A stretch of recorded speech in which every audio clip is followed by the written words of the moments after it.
The Greenfield Village Railroad, for the safety of our younger riders, we ask that the adults with them place themselves on the outside of the road. If it's not practical, please make sure that your held are easily within your reach. Also, we ask that you do not stand up and move around whatsoever while the train is in motion, and keeping your head, hands, and feet inside the cars at all times. Eating and drinking is not permitted, but water from an enclosed water bottle is just fine. We are now heading over to the Firestone Station, which also is the entrance to Greenfield Village. So sit back, relax. We'll be moving soon. Thank you. Yeah, that's the Gaga. What's it gonna do?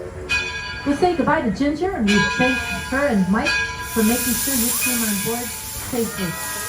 This is Railroad Junction District. The orange building you see there, built in 1858 as the Smith Station Depot. Depots like this began to crop up all over the country with the advent of the steam locomotives. This is where people caught a train, or they got off at the station when they moved around the country. Also, it was a place for people in the community to receive their mail. The station master was also a telegrapher, so he was able to send telegraph messages to the people. Just up ahead is the Detroit Toledo Milwaukee Roundhouse that was built in the year 2000, made to look like one that was built in the year 1884 from Marshall, Michigan. In front of that is the Pierre Marquette turntable that is built in 1901. It is manually operated, 42 tons big, over 70 feet long. You can see it's already got the Plymouth locomotive on it, and that's what it's used for. That's how you get locomotives in and out of the roundhouse. Roundhouses like this were cropping up everywhere, but they began to disappear in the 1960s with the advent of the diesel electric. There are less than 10 functioning roundhouses in the country. Ours is the only one functioning in the Midwest. Isn't that amazing? That's because we have 3 steam locomotives that need regular maintenance and repair.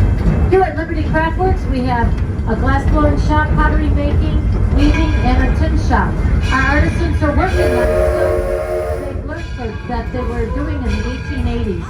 We also have 2 historic mills, a carding mill, a grist mill, and a sawmill.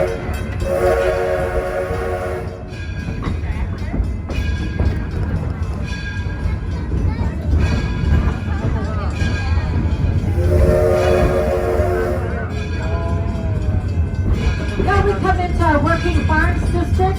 The farmhouse you see on your left is the Harvey Firestone farmhouse. He's the person who supplied Henry Ford with iron. We had this farm showing life like that in 1885. Looking over at the farmhouse, you can see some of our farm hands.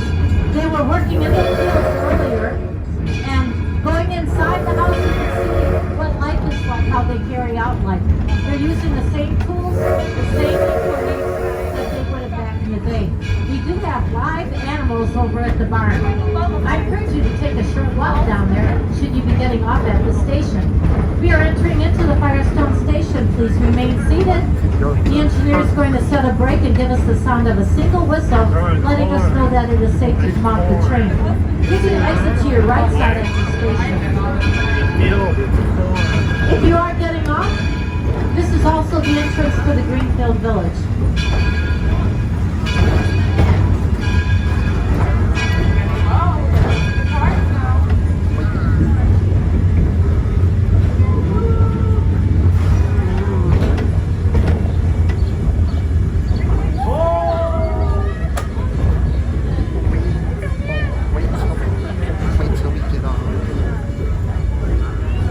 Once again, remain seated until you hear the whistle. 私の高専時代の友人の友人なんです。同僚で、